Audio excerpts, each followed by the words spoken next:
पुण्यामध्ये खड्ड्यात गेलेला टँकर बाहेर काढण्यामध्ये आलाय। समाधान चौक परिसरामध्ये एक भला मोठा खड्डा पडल्याचा प्रकार घडलेला होता। या खड्ड्यामध्ये एक टँकर पडला होता।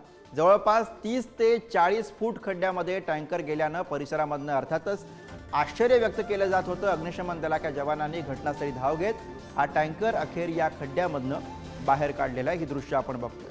टँकर कोसळताना की दृश्य एका बाजूला, हे दृश्य कशा पद्धतीने हा टँकर या संपूर्ण खड्ड्यामध्ये गेला आणि दुसरीकडे क्रेनच्या सहाय्यानं हा टँकर अखेर अग्निशमन दलाच्या जवानांनी बाहेर काढलेला। पुण्यातल्या समाधान चौकामध्ये घडलेला हा प्रकार।